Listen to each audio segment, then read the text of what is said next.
Europe. Europe everywhere speaks of European continental unity. Even though Europe has fought more fratricidal wars than any other continent, or all the continents put together, Europe still speaks of European continental unity. Of course, Africa will unify before Europe, but that's not the point of discussion here this evening. The fact that Europe, with all the fratricidal wars she has fought, can speak of continental unity shows this evolutionary process. Africa, like any other society, anywhere in the world, was involved in this same evolutionary process, going from family to tribe, to clan, to nation, to continent. This evolutionary process was interrupted by European imperialism. It came in two forms, slavery and colonialism. First, they took over 300 million, the strongest, out of Africa, and then they divided Africa at the Berlin Conference. So you can see that Africa herself was moving on this evolutionary process. This evolutionary process, which would lead to continental unity, and Africa will still be the first continent unified, was interrupted by European capitalism. Since it was interrupted by European capitalism, an evolutionary process, the only way that Africa can unite today is through a revolutionary process aiming at a socialist economy. If capitalism destroyed us, it doesn't make sense to use capitalism to continue with it. We must use the antithesis of capitalism, which of course is socialism. And certainly if an evolutionary process has been interrupted, the only way we can capture the time lost is through a revolutionary process. We state these facts only to let you know that those of us who are revolutionary, Pan-Africanists, is not because we love revolution. It is historically determined, and we have no alternative but to follow history and to use history for the benefit of our people. So this then is the general outlines of Pan-Africanism. So you must not think that Africanism just began. Had Africa been left untrampled by European imperialism, we'd have a long time achieved continental unity. Secondly, Pan-Africanism must be seen as a movement, a mass movement. And this mass movement must be properly understood. Africa, of course, because of racism, is belittled everywhere. And many people do not see Africa's constant, underline the word constant, contributions to world civilization. Since the 1940s, Africa has given, even before the 1940s, actually, we can go back to the Honorable Marcus Garvey, Africa has given to world political movements a mass character. Africans revolt in masses, never as a vanguard party. If you look at the independence struggle in Africa, it was nothing less than mass.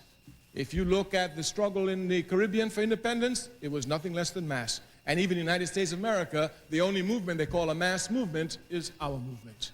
Therefore, this mass character must be properly understood. Pan-Africanism has this mass character. Africans have this mass character in responding. And our responsibility is to bring this mass character together, make it precise so that it can direct its blows at the enemy, hitting him until we knock him down. Therefore, the task of Pan-Africanism is to gather the masses of our people together in the same organization, irrespective of where they find themselves, be it in Europe, be it in the United States, be it in the Caribbean, or be it in Africa. This is the first aspect, then we must understand. Pan-Africanism found its organizational expressions in 1900. Here, a Pan-African conference, here the word conference, was organized by Africans from all over the world. They came together deciding that something must be done for Africa. One of the leading organizers of this conference was a man by the name of Henry Sylvester Williams, born in Trinidad, a man whom you should do some history on, a very, very great man. Dr. W.E.B. Du Bois attended the conference, but he was not one of the leaders in 1900. By 1917, 1918, the idea of a necessity for a Pan-African Congress, not conference, Congress, was to be called. But most of the people who did the conference were dead. Henry Sylvester Williams was dead. A lot of them were dead.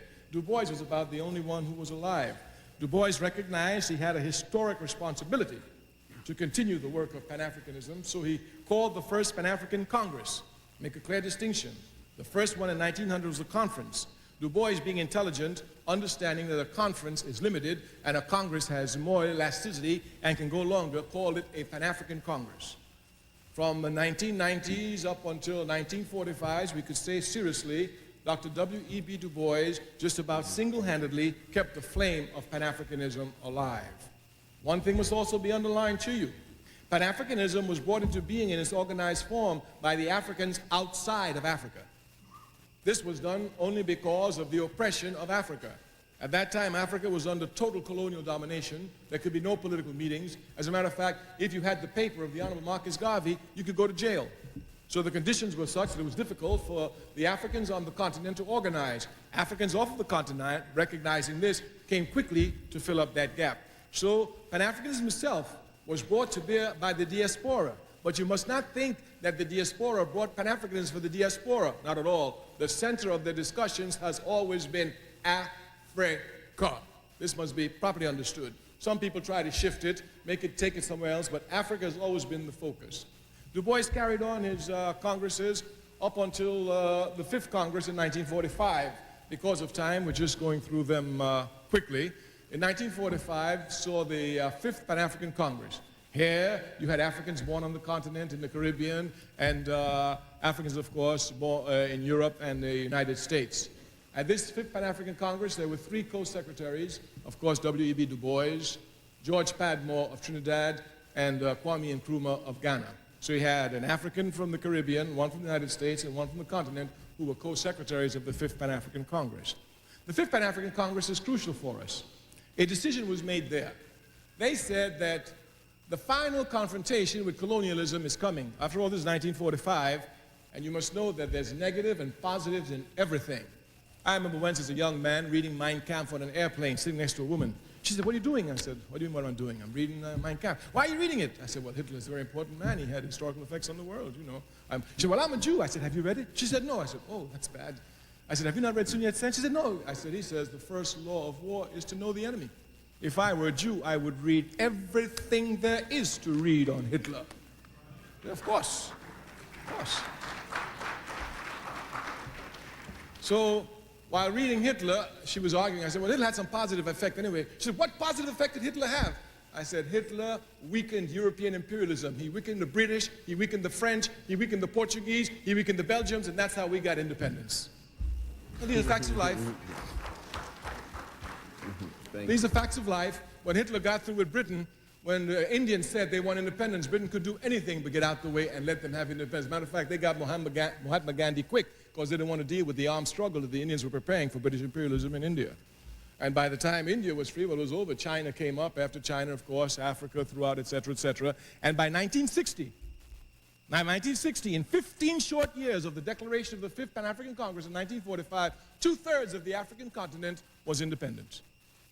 You must understand clearly the importance of this. Now, at the 5th Pan-African Congress, they said the only solution to the final confrontation is mass organization.